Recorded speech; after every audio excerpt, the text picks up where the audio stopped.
how the view of Russian citizens have changed during the years of the conflict between Russia and the West. Here is you see France from 2014, and with 3%, they feel that the hostility coming from France, 3%, and comes to 48%. And the same case is for Great Britain, Germany, and the case of the United States is somehow interesting. In 2014, 73%. In 2022, 76%. And under the Trump administration in 2025, it reduced to 27%. Your take on what's going on in the mind of Russians? Well, I think there are many things here. First of all, so that's the perception of Russians regarding the hostility of selected countries.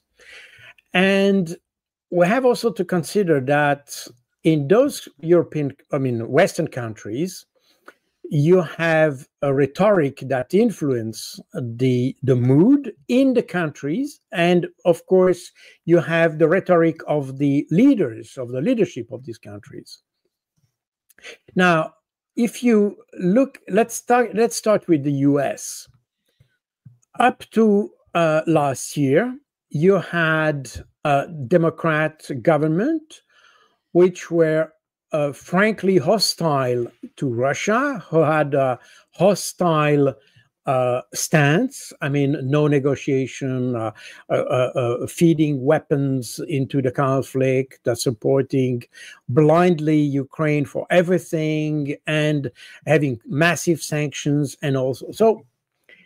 All that, looking from Russia, you can see, well, these countries were definitely hostile to Russia. With Trump, we have a definite change of tone. And the mere idea that you can talk to Russia, I think is probably felt in Russia as something which is less hostile. And they probably understand that there will be kind of what we can call a residual hostility, because the US has there are different reasons for that. I mean, there are probably historical reasons. A lot of people still call, I mean, recently I have seen some article when people were calling Russians like commies. I mean, like communist, and obviously this is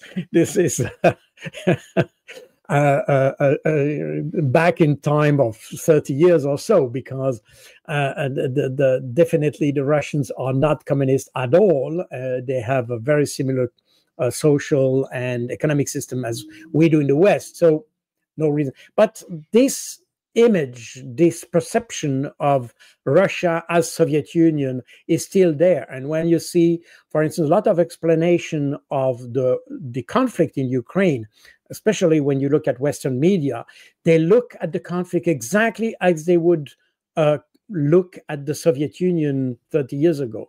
This is the same rhetoric, the same explanation, the same ideas. I mean, this idea that this expansionist Russia, this expansionist, to reconstruct the Soviet Union, all that. And so the Russians understand that all these perceptions are there, and they will not get away so easily.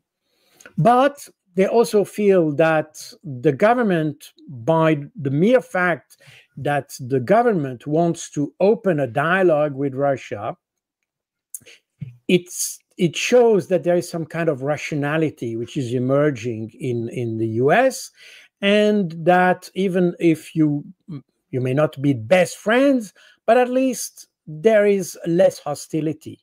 When you start talking to people, that means that your hostility becomes measured, becomes rationalized somehow. So that can be explained. When you look at the figure about Ukraine, by and large, it's the same perception before than today. And that's the perception of the Russians about Ukraine. They feel that Ukraine is hostile, although people understand quite well in Russia that it's only a part of Ukraine which is hostile. And that's also important. I mean, if you compare the the rhetoric or the narrative in Russia and in Ukraine. I'm talking about the official narrative. I'm not talking about the narrative in alternative media and things like this.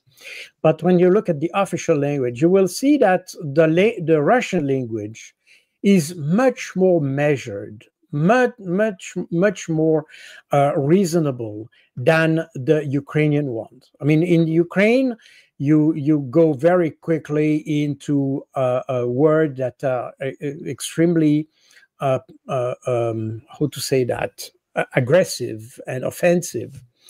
While in Russia, but you remember that Russia has tried to maintain a diplomatic activity, not just towards Ukraine, but also towards the rest, the whole world, basically. And they kept a rhetoric which is measured. They are at war, so it's not, we cannot expect them to say that the Ukrainians are the best people of the world. But at the same time, they have a more measured language and less offensive than you may find in Ukraine. Remember that in Ukraine, they had to convince a part of the population that the Russians were bad people. Because in essence, in Ukraine, you have two different cultures. You have this Western Ukrainian culture, which derives from the Austro-Hungarian Empire, which is very Germanic in essence, which is quite hostile to Russia, Soviet Union, and everything which is Slav, basically. And this remains in the western part of the country. And when you see the polls about different topics, especially when it comes to the relation between communities, and you see the polls in Ukraine itself, you see a decisive difference between the western part of the country and the eastern part of the country.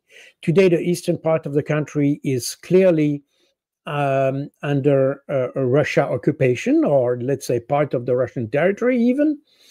But all the south, remember that in 2014, this is the whole south of the country that rebelled against the new non-elected authorities in February 2014.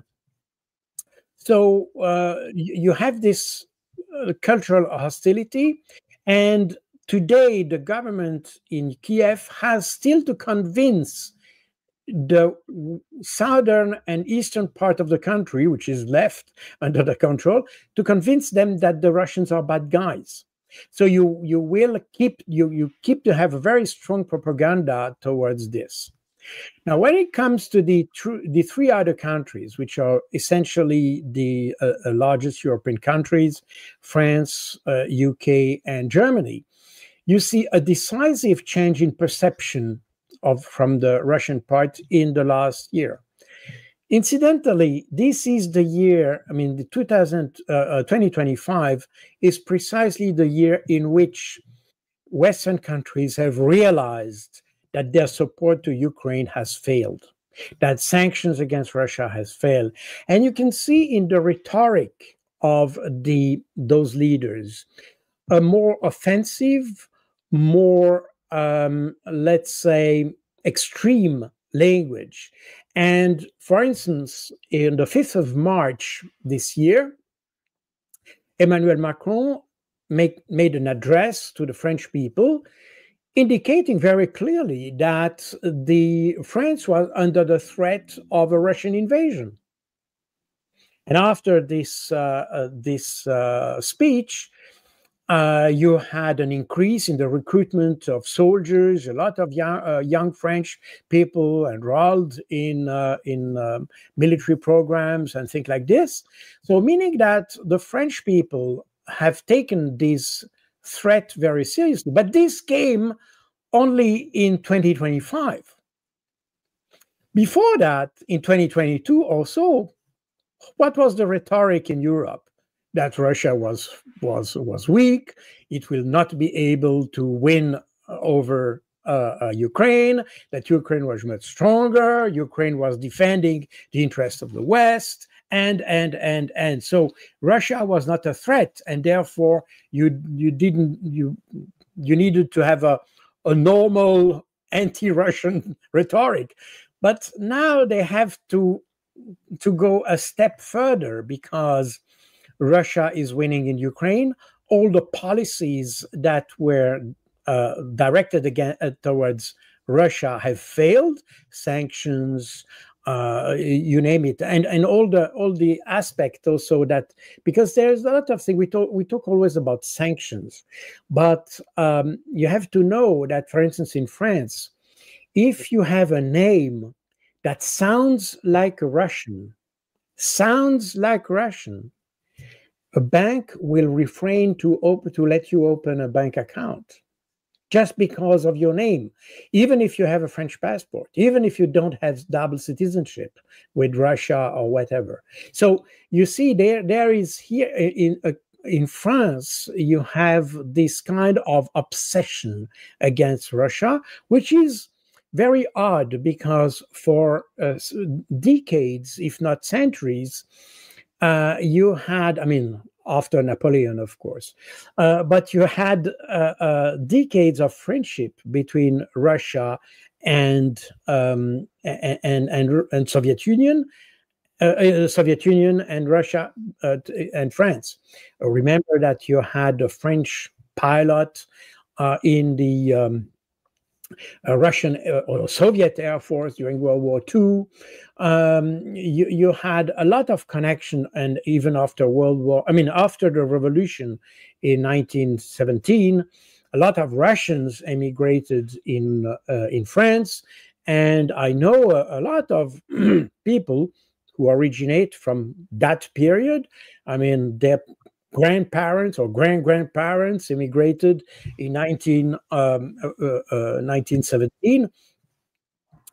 Even the word you probably know this word in French, which is bistrot, which is basically the equivalent of a pub, of a bar. Bistrot, that comes from the Russian bistro. So a lot of words in French come from the Russian because you had this long friendship. And if you look at the French, the Russian language, have a lot of words in Russian that comes from the French, because during centuries you had advisors, teachers, artists, and so on and so forth, who lived in Russia and influenced the culture. So the two cultures have a lot in commonalities, let's say. There are different cultures, but you have a lot of commonalities. So this is, for a very long time, the Russians felt that the French were a friendly people. And today, especially after 2022, but especially after this in the last year, the French made every effort to show their hostility against Russia. And this has become extremely harsh. I mean, in France, you have, just to show an example, which could be part of the clown world, because there is a Canadian dish which is called the poutine. I don't know exactly what it is. I think it's kind of a soup or things like that. But to be honest, I don't know. But it's called the poutine, and it's Canadian, purely Canadian. Has nothing to do with Russia. And of course, you have some restaurant in France who are offering poutine. And those were stoned by people. And there was even attack with Molotov cocktails and things like this, because the restaurant was offering poutine for lunch or dinner. So that shows that this hostility, but in French, things may become extremely quickly emotional. There is, as opposed to the US, when we talk in the specialized literature, when we talk, even if you read the New York Times, Washington Post, or other mainstream media, which are strongly in favor of Ukraine, you may still have some sense of the reality sometimes. And in my different books, I quote very often those mainstream media, because even if they are in favor of Ukraine, they may have some facts that, in fact, they recognize that it can be something in favor of Russia. In France, don't even try to do that. Because if you're against Russia, it's impossible to find in any mainstream media any sense of friendship towards Russia. Russia is the enemy, and period. And that reminds me a little bit when you look at the propaganda that you had in France during World War I, for instance, and World War II against the Germans. It's exactly the same thing. There is no nuances of the grays.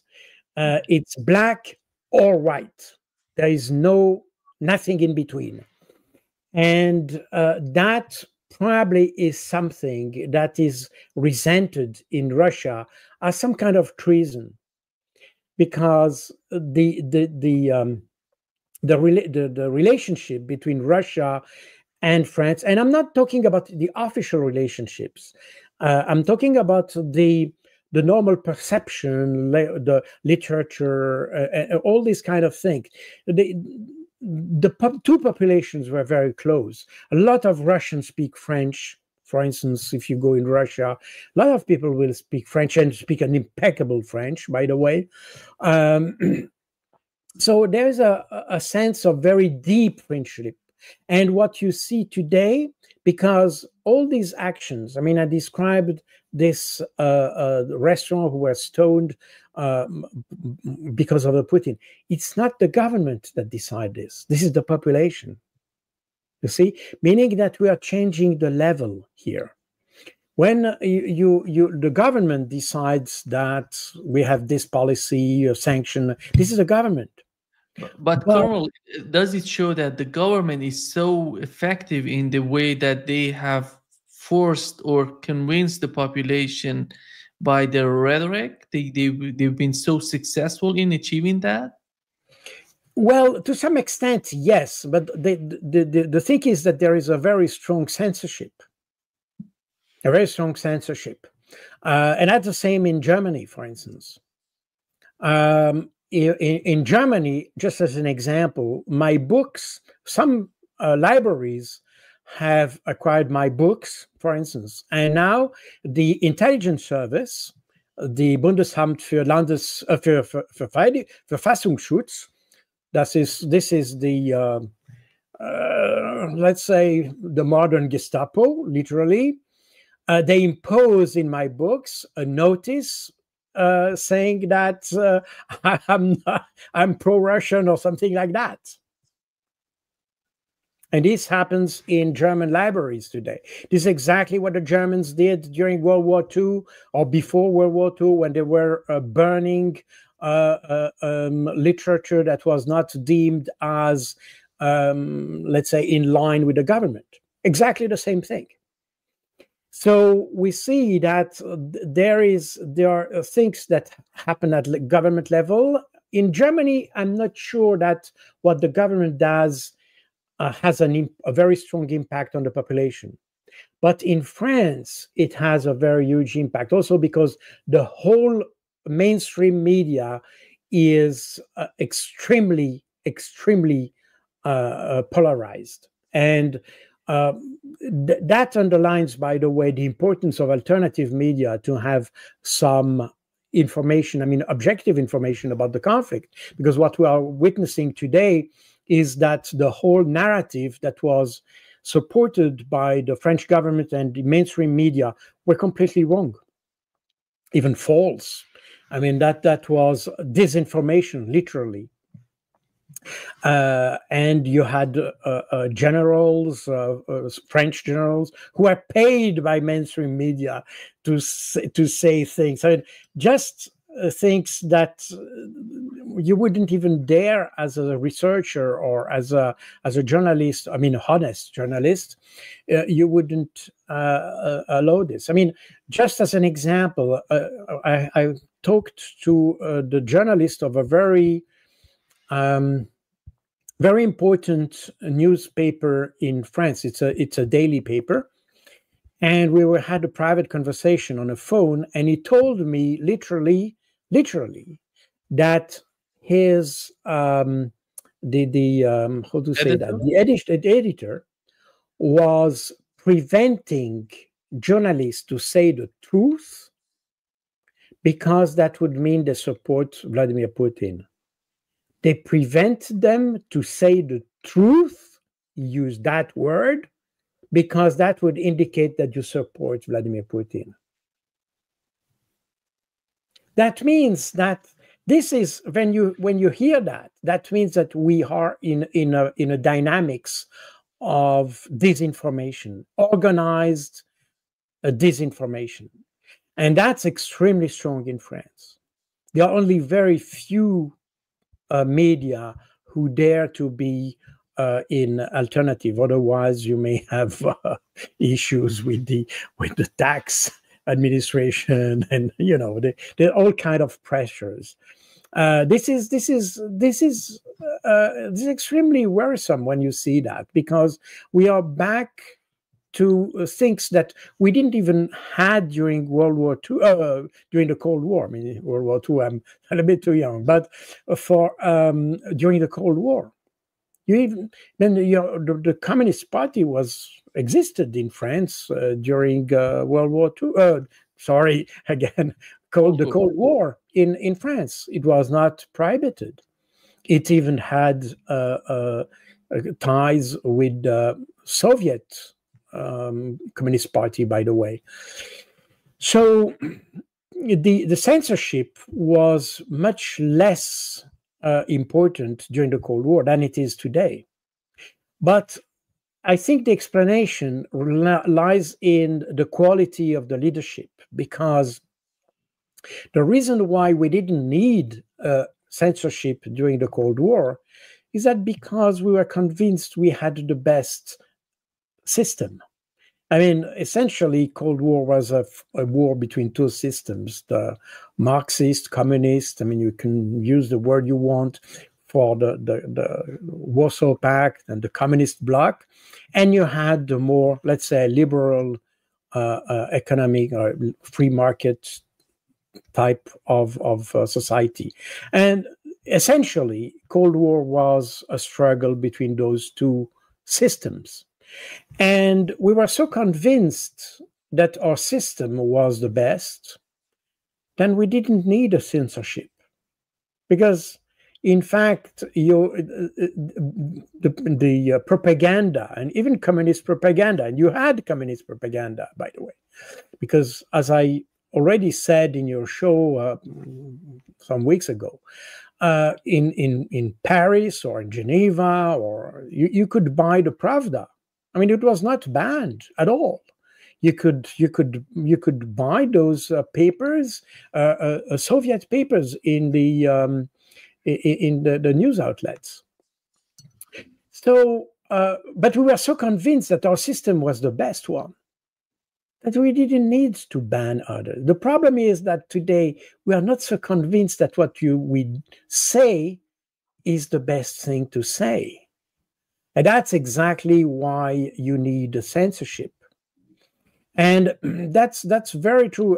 As we said before, I mean, the economic system in Russia is definitely similar to the West, probably not in the same degree of sophistication. Maybe I'm not even able to assess that in detail, but in essence, we have the same approach to the society, the same approach to the market, the same approach to the industry and the relationships between inside the society, as you have in the West and in Russia. But Carol, just you mentioned a very critical point right now. sorry for interrupting you, but you've mentioned the West went from being the dominant power going to right now to somehow, even within itself, the rhetoric is in minority one, and somehow is diminishing its position in the world. What has happened in the Western society that they went from such a strong position to the way that they are right now? What has happened within the society, within the leadership of the West, in your opinion? Well, first of all, there's a lot of mismanagement that occurred in the last 40 years, let's say, 40, even 50 years. This idea, and probably Marxist people would call that some remnants of or variants of imperialism, but some others will call that mondialist or globalist approach of the world. But the fact is that in the West, and that's exactly, by the way, the problem Trump has, that the West has considered the rest of the world as the manufacturer area. So we decided that the cost of production has to be as low as possible. Therefore, we imported very cheap labor force. That's very true, for instance, in France, where essentially they have laid off the French workers and they have hired North African workforce, because those you can pay with significant less than the French ones. So you have, I don't know how many million of jobless people in France. And today, of course, with years, North Africans have been jobless as well. But initially, in the early 80s, those who were against immigration in France was not simply the right, it was also the left party. In fact, the Communist Party was against immigration because they said this is a way to lay off the French workers and to hire people that you pay with nothing. And sorry for interrupting you again. Yeah. I think this is a crucial point again that you're making. Whenever we talk about globalists, they're talking about these are leftists, Marxist globalists, but we have the capitalist globalists. Yes, who absolutely. Yes, absolutely. This is exactly, that's why for me those words don't mean much, because if you look at what happened, the capitalist part, and in the US you have the same thing. I mean, basically it also explain why you had so much immigration from South America, but also explain why you had to outsource production of industrial products to China, India, and in the Southeast Asia, for instance, because basically we couldn't afford to produce and to pay for our own products in the West. And therefore, we had to distort our relationship with the rest of the world. Basically, it was some kind of colonialist approach where we are the consumers and they are the producers. That's in essence what happened. The problem with that is that in the last 15 years or so, you had those powers who emerged, namely China, but not only, just in the shadow of, not the shadow, because it's probably not very nice to say it so, but let's say behind China, not far away, you have India and other countries who will follow, meaning that slowly the rest of the world has learned about how to produce, and they also have learned how to innovate. They have learned how to develop a product. And today, when we talk about semiconductors, iPhones, and whatever, where is that designed? Where is that produced? For the iPhone, probably you can say, okay, it's still in Seattle in the US, but all the main components are designed and developed somewhere else, and namely in the rest of the world. Meaning that today, those areas that we considered as merely production areas are today those who can afford to pay for their own product. They are richer than us, basically, and they can confront us. And they say, well, if you consider us ourselves just as slaves, then we don't need to trade with you anymore. That's exactly what's happening between the US and China today. But in essence, the capacity of the West to have this position up to the end of the 20th century, the West was designing things, cars, watches, computers, cameras, I mean, you name it. Today, we are no longer the area where things are designed or produced. Our cameras are produced in Japan or in China. Our cars are produced in China and somewhere else in the world, and so on and so forth. So this relationship that we had between those who decide and those who execute, this has changed.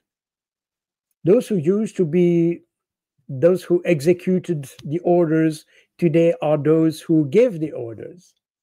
And that's exactly the problem in which we are. And the problem is that we haven't identified this in the last 30 years. We realize this today. And in fact, that's exactly what Trump has realized. I'm not sure he has the right solutions for that.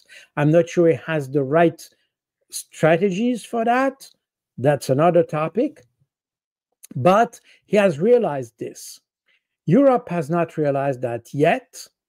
But internally, this has led to a lot of problems, because what we see in UK, I mean, those three countries where you have this changing perception toward Russia, by the way, France, UK, Germany, they have a very strong immigration population. And the problem is that this population today has no work anymore.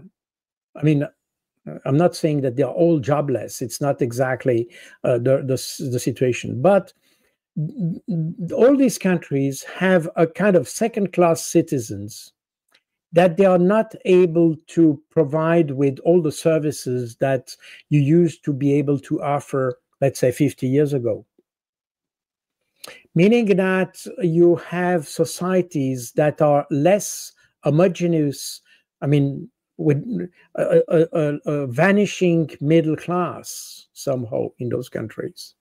It's very true in the US. It's less true in the West, in Western Europe, but it's coming. So we have this imbalance that is created in our countries, and we haven't really identified the problem. The problem is that we continue to have to import, if you allow me that word, we continue to import cheap labor from Africa and all, because again, we don't need to pay them. So it's some kind of colonialism. I mean, in the sense that previously we exploited raw material, you name it, iron, coal, and whatever outside for production in the country. Today, it's not that. It's not raw material. It's workforce. Instead of having developed those countries, provided these countries with a production capability so that they could be partners today. And that's exactly the reason why China has so good audience in Africa, for instance, because China came into these countries by assessing the problem differently. They don't want to take the workforce to China to work. On the contrary, they develop the infrastructures and the production capabilities in Africa so that these countries can produce directly on the spot things that for their own consumption, but also for export. Meaning that in essence, you have kind of a sustainable development that is promoted by China, things that the West has never done. We may have in some areas like Tunisia or Algeria, France had some factories for Renault cars or for jeans or textile, but it was not really kind of a capability development or capacity development. It was more like we just outsource the production and that's it. But it's not linked with a developmental policy. As a result, we didn't promote the development of these countries. And today, these countries, when they need, the people of these countries, when they look for salary, they move to Europe instead of staying in their countries.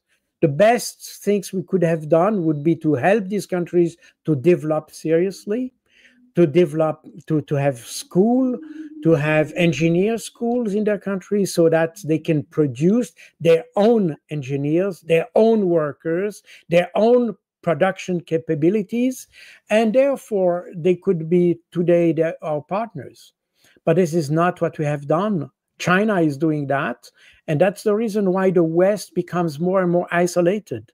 Because and I lived in two countries, namely Sudan and Kenya, which used to be the main strong points of the China presence in Africa at the time. And we could see that the Chinese were not there to influence politics and things like this. You never saw a Chinese anywhere. They were just used for what they were supposed to do: build roads, build a dam on the Nile River or things like that. And then these guys moved back to China. But the Chinese government never tried to take influence in local politics, try to bribe politicians and things like that. If you look at France, for instance, exactly the opposite. They try to influence the elections, and that's the reason why, by the way, they were expelled from Mali, Niger, and Burkina Faso, because the French were there not just with military presence, but they also tried to influence local politics and local economics, not for the sake of the development of these countries, but for the sake of the French industry. And I think that explains the reason why the West today is in a very fragile situation, with a China that is a very powerful. And probably, if you look, I have this map that I found recently, and I can show you. It's very interesting. You can see that these are the trade partners in South America, and that was in year 2000. And you had the main trade partners of most South American countries were the US. In 2023, what in red are the main trade partner is China, while those with the gray color are those who have maintained the US as main trade partner. And that shows exactly the problem, that the West has not been able to be an attractive partner.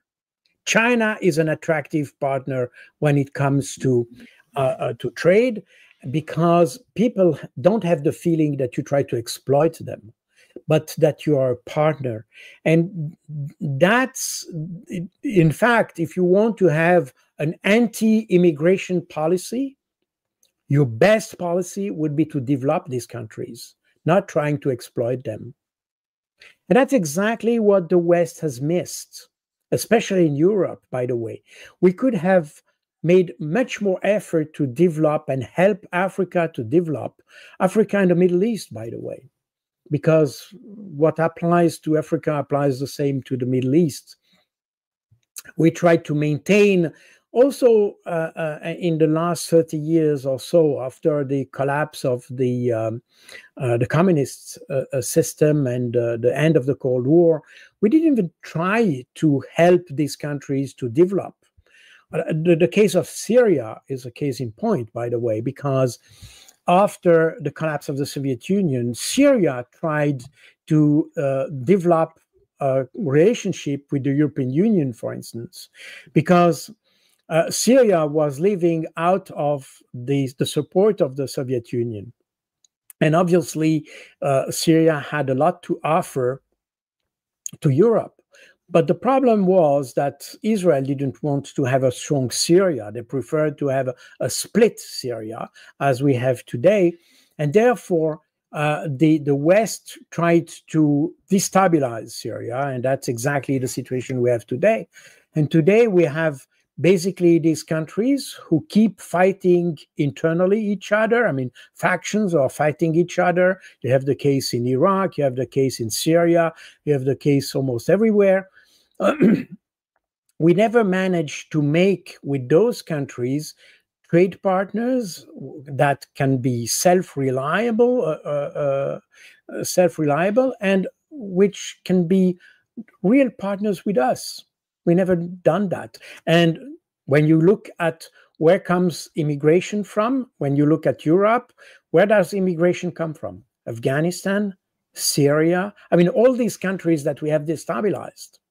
Ukraine, all these countries that we have made every effort to destabilize are today represent the bulk of the immigration in Europe. So there is something essentially wrong in our approach to the problem. And all that has been done in the last 50, 40 years. And nobody in the West has realized this. And today is probably too late to move. I mean, we can probably try, but the problem is that the trust is no longer here. And we see that definitely between Europe and Africa, for instance. The weaponization of Western currencies. I mean, the euro and mainly the dollar has been weaponized. Therefore, people don't trust us. They prefer now to disregard the West and look towards those who have respect and offer, let's say, an outlook in the future, which is brighter. And when you look at the policy that countries have, such as India, China, and Russia, when it comes to the relationship with the so-called rest of the world, you will see that these countries have a much less, let's say, colonialist approach, if I can put it that way, than the West has. But again, with several centuries of colonialist culture, how can France change, make a kind of a U-turn in that? So the same with the UK. This is very difficult, and probably that's the explanation. It's not the only explanation, but it's one of the explanation of the weakness of the West today. Colonel, you've mentioned China and India and even Russia. Let's go to a case that is much more extreme, in my opinion, which is the case of Iran. And we know that after before the revolution, during the Shah, Iran had nuclear program, but they said to Iran that we can provide you with the fuel. You don't need to produce it in Iran. You don't need to enrich uranium in Iran. And Iran said so. Iran agreed with that concept, and France was supposed to provide Iran with the fuel. Then in the aftermath of the revolution in Iran, they just refused to provide anything to Iran. And right now, one of the main problems that Donald Trump is facing in the foreign policy of the United States is the nuclear program of Iran. They're trying to, because Iran was able to create it by itself, to make it by itself. And it's not just in that area. You see the military weapons, then everything that they have built during the last 40 years, Iran has been under tremendous sanctions together, I would argue, with Cuba and Venezuela.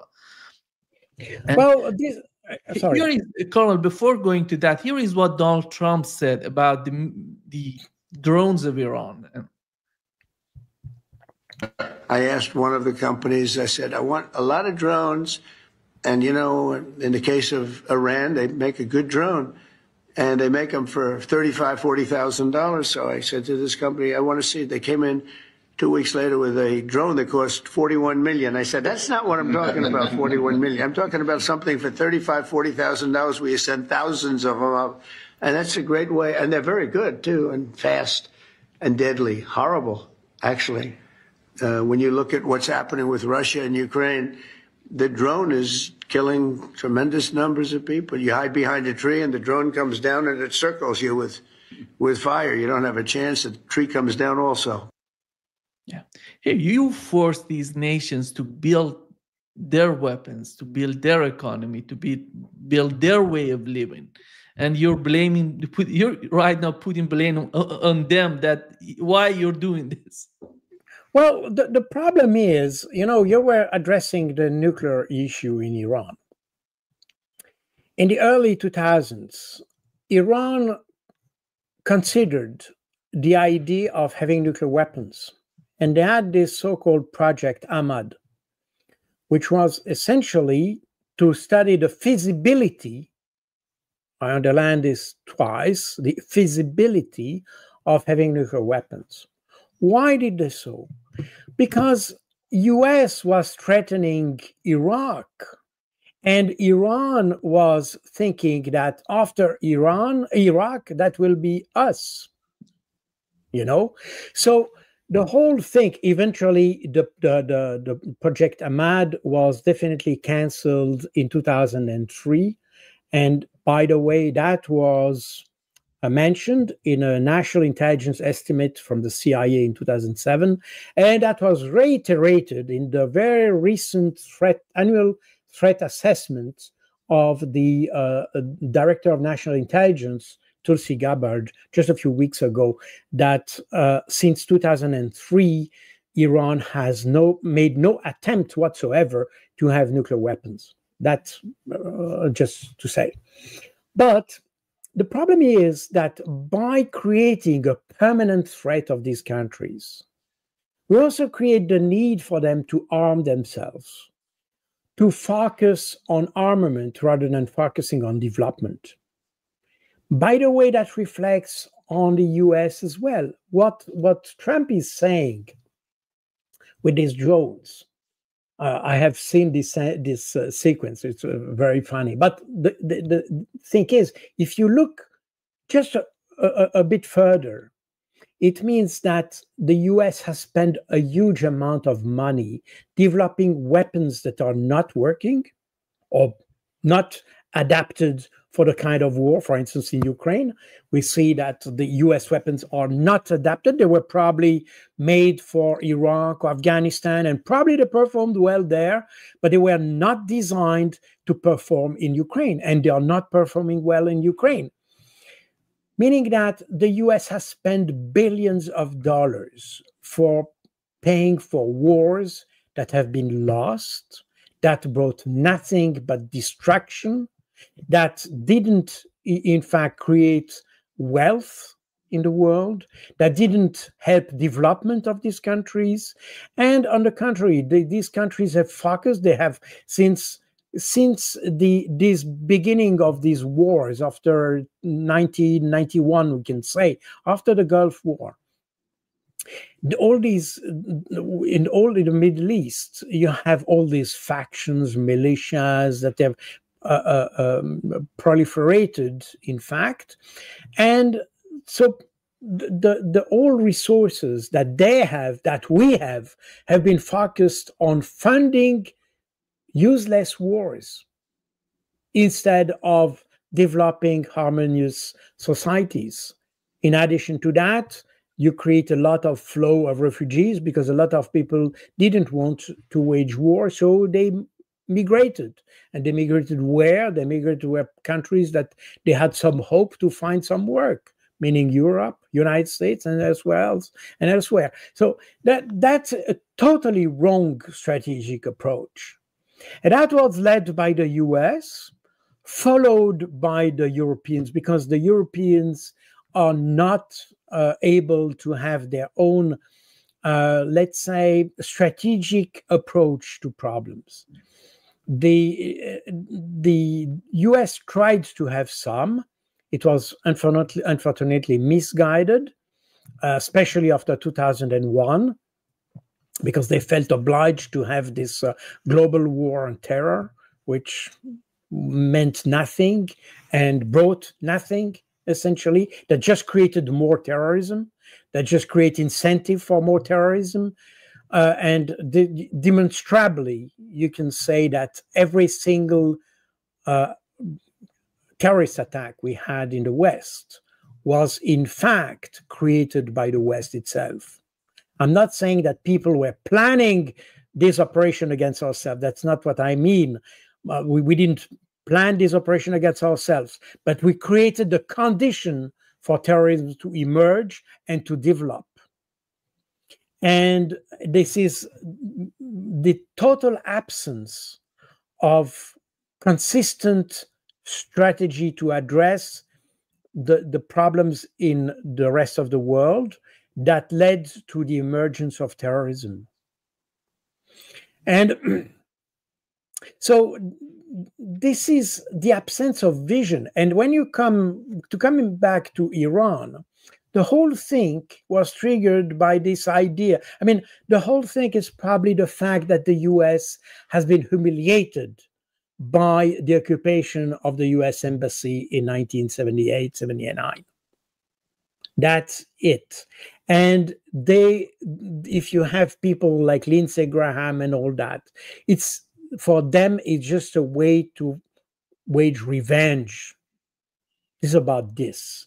And unfortunately, we are still guided by those politicians who are guided by a spirit of revenge. Instead of looking ahead, trying to find out solutions so that we have a harmonious relationship.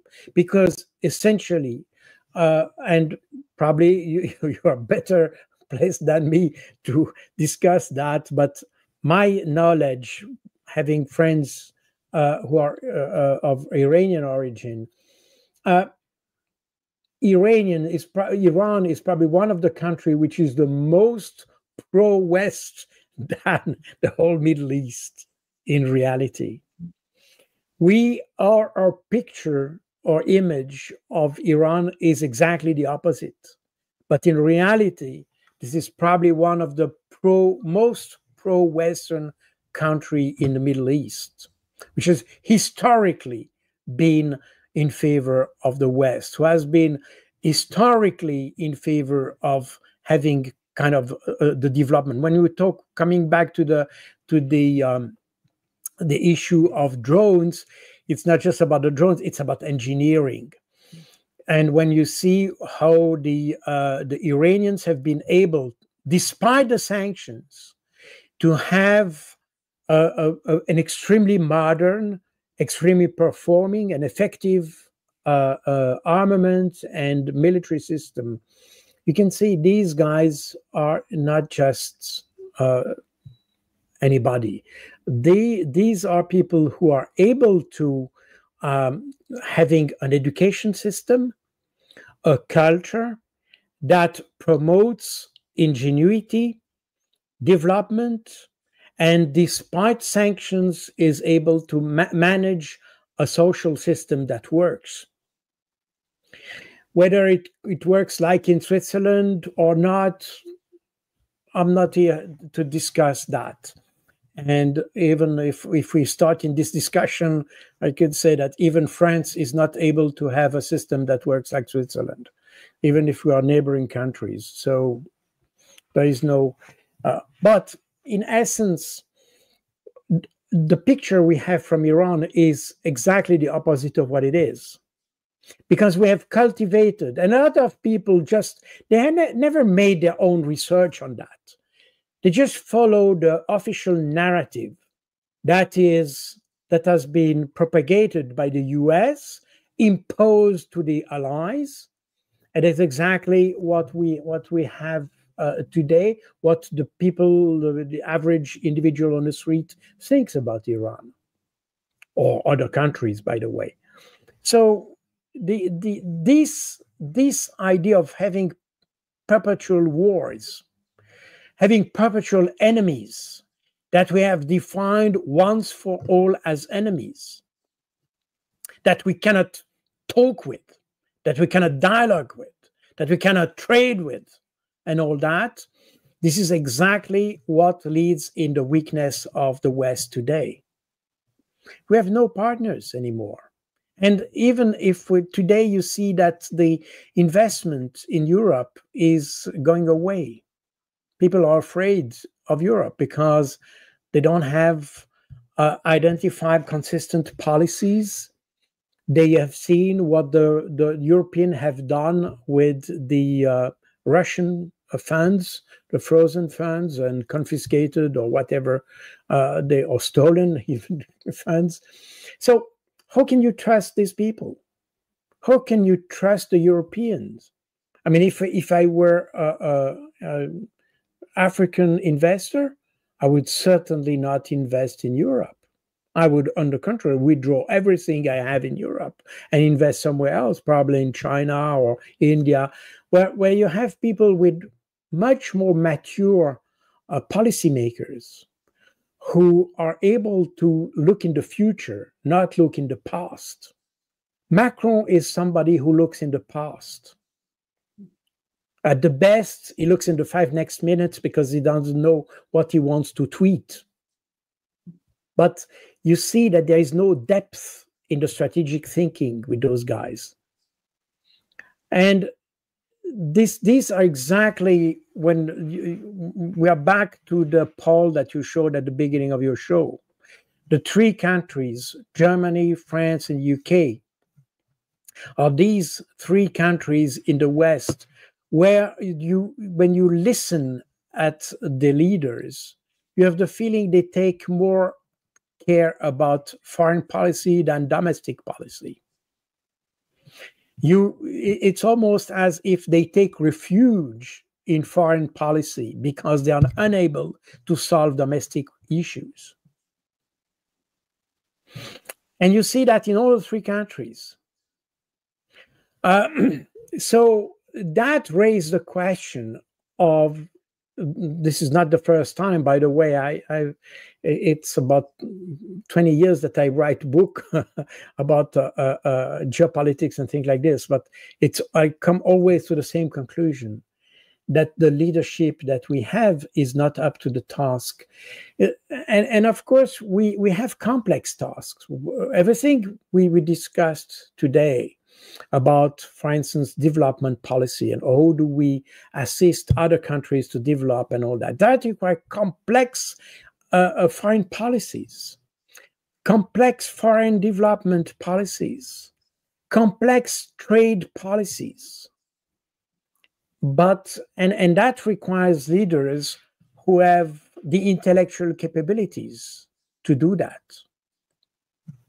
The problem is that the more we go with time, the younger we have, the younger our leaders, and the less experienced they are, the less mature they are, the less experience they have in normal life. Emmanuel Macron has almost never worked. Has been a couple of years in investment bank, but that's it. All these guys, they have been politicians, but they haven't really a life experience. And we see that in their way of thinking, their way to approach issues, the way to understand the world. what the Germans call the Weltanschauung, so the perception of the world. They have none, because these guys, their perception of the world lies in their smartphone, essentially. That's their horizon. So you cannot have leaders that can provide, let's say, a hopeful future with people who are not able even to understand the world, to understand their relationship with the rest of the world. And I think that's a problem. We have a societal problem in the West, that we don't have leaders who have this understanding of the world. Look at who you have when you have elections. I mean, probably you're not familiar with domestic politics in Germany, France, even Switzerland, by the way. But when we look at the candidates we have to choose from, they are equally poor.